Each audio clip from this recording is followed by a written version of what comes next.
सोनिया गांधी से ईडी की पूछताछ पर कांग्रेस जोरदार हंगामा करती हुई नजर आई, जिसको लेकर के केंद्रीय मंत्री अनुराग ठाकुर ने कांग्रेस पार्टी से सवाल किया है। उन्होंने कहा कि अगर गांधी परिवार ने भ्रष्टाचार किया है तो ईडी का काम है पूछताछ करना। ये हंगामा आखिर क्यों हो रहा है?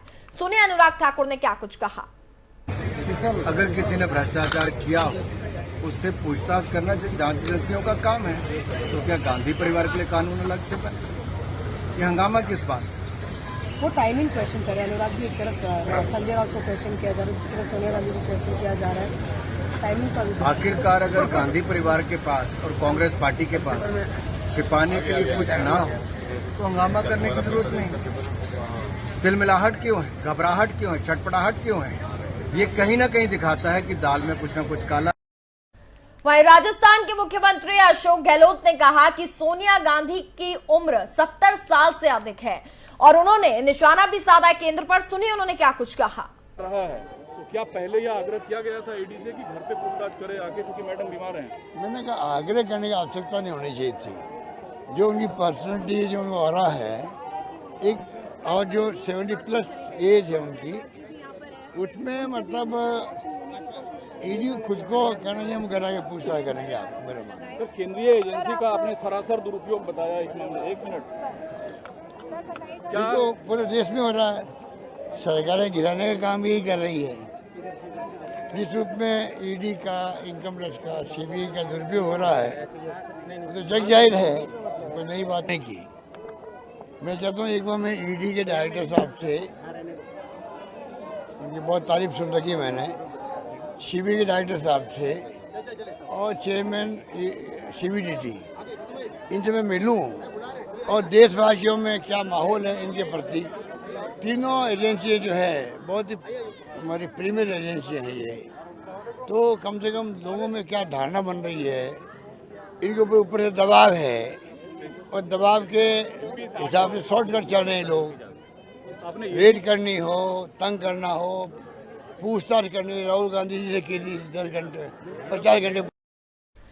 ईडी की पूछताछ को लेकर सियासी बयानबाजियों का दौर तो लगातार जारी है। कांग्रेस सांसद रणदीप सुरजेवाला ने कहा कि ईडी से ना डरेंगे ना ही हम झुकेंगे। वहीं बीजेपी सांसद रवि किशन ने भी पलटवार किया है। सुनिए उन्होंने क्या कुछ कहा। पिट्ठू ईडी और डरपोक सीबीआई और इनकम टैक्स ही अब मोदी सरकार का चाल चेहरा और चरित्र बन गए हैं। प्रतिशोध की राजनीति में धधकते हुए प्रधानमंत्री मोदी और उनकी सरकार न कांग्रेस को, न देश के प्रजातंत्र को डरा पाई है, न डरा पाएगी। हम ना दबेंगे, न झुकेंगे, केवल आगे बढ़ेंगे।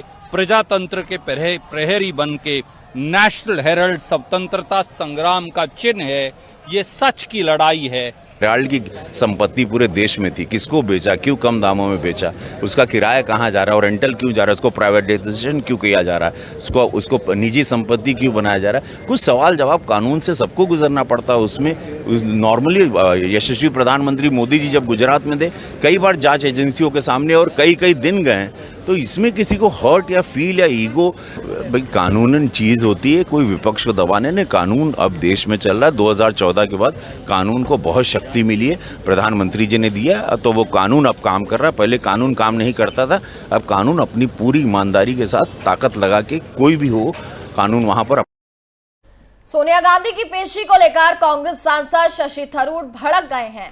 उनका कहना है कि संसद में हम महंगाई पर चर्चा करना चाहते हैं, लेकिन हमारे नेताओं को बार बार पकड़ा जा रहा है। सुनिए उन्होंने क्या कुछ कहा।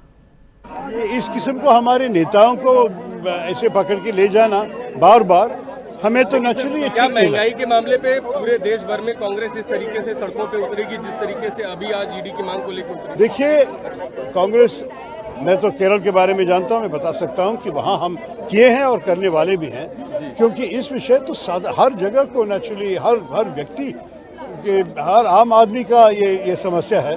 हम नेचुरली इस विषय को करते रहेंगे।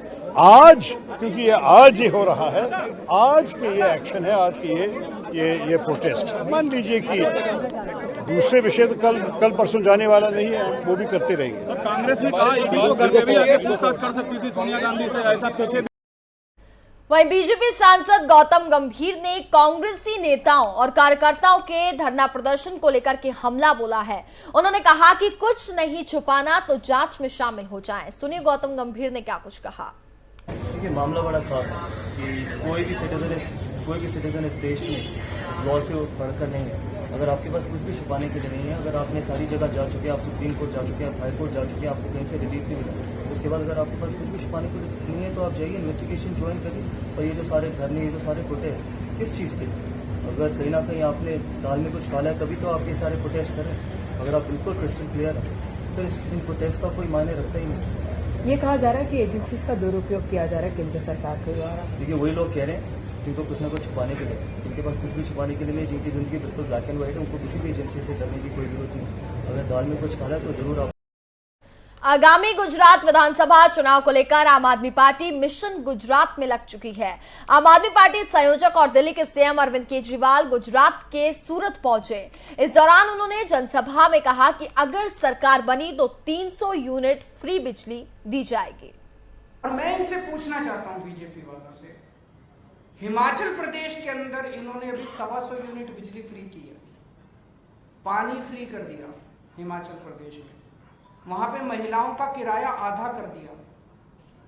पश्चिम बंगाल के जब चुनाव हुए, मैं आपको वीडियो रिकॉर्डिंग भेज दूंगा, पश्चिम बंगाल के चुनाव के पहले अमित शाह जी ने वहां पे मैनिफेस्टो जारी किया बीजेपी का, उसमें कहते हैं कि हम 200 यूनिट बिजली मुफ्त देंगे। गुजरात के लोगों से इनकी क्या दुश्मनी है? गुजरात में आते हैं तो कहते हैं फ्री की रेवड़ी नहीं मिलनी चाहिए, फ्री की रेवड़ी। मैंने बीजेपी एनसीपी अध्यक्ष शरद पवार ने पार्टी के सभी विभागों और प्रकोष्ठों को तत्काल प्रभाव से भंग कर दिया है। एनसीपी के एक वरिष्ठ नेता ने बुधवार को यह जानकारी दी है। एनसीपी के राष्ट्रीय महासचिव प्रफुल्ल पटेल ने ट्वीट किया है और कहा कि एनसीपी के राष्ट्रीय अध्यक्ष शरद पवार के अनुमोदन से सभी विभाग और प्रकोष्ठ तत्काल प्रभाव से भंग किए जाते हैं। हालांकि पूर्व केंद्रीय मंत्री पटेल ने इस बात को अचानक उठाए हैं और कदम के कारण खुलासा नहीं किया है। दरअसल महाविकास अघाड़ी सरकार के पतन के करीब 3 हफ्ते बाद इस तरह का फैसला लिया गया है। माना यह जा रहा है कि चुनावों से पहले पुराने पदाधिकारियों को बदलने की भी संभावना है।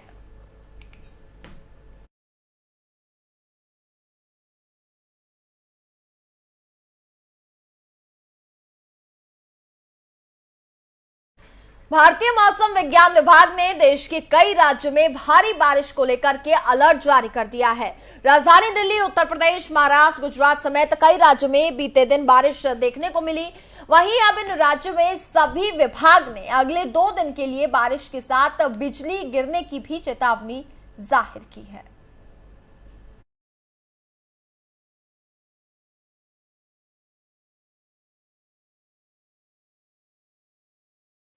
अगली खबर कर्नाटक से आपको बता दें, जहां कर्नाटक में एक बड़ा सड़क हादसा हुआ है। बरसात के कारण गीली सड़क पर एक तेज रफ्तार एम्बुलेंस टोल प्लाजा पर दुर्घटना का शिकार हो गई। एम्बुलेंस में एक पेशेंट और 2 अटेंडेंट सवार थे। पुलिस के अनुसार राज्य के उडुपी जिले के बायुंडर तालुक के नजदीक शिरूर टोल बूथ के पास इस हादसे में एम्बुलेंस में सवार 3 लोगों और इसके ड्राइवर की मौत हो गई, जबकि 4 लोग बुरी तरीके से घायल हो गए हैं। घायलों में 2 की हालत काफी ज्यादा गंभीर बनी हुई है। इस हादसे का सीसीटीवी फुटेज भी सामने आया। इन तस्वीरों में आप देख सकते हैं कि किस तरीके का भयावह एक्सीडेंट ये हुआ है। कर्नाटक के टोल प्लाजा से तस्वीरें हम आपको दिखा रहे हैं।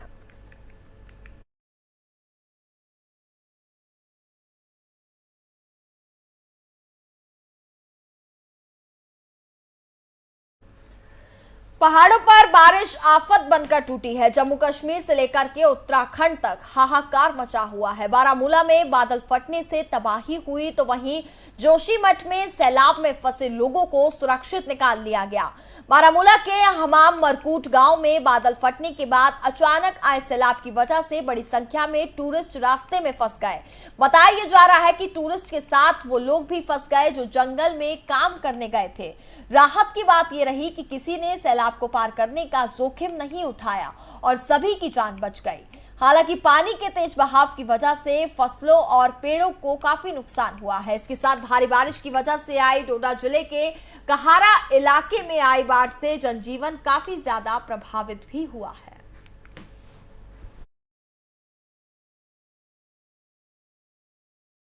और इसी के साथ फिलहाल इस बुलेटिन में बस इतना ही। देखते रहिए FM न्यूज। नमस्कार।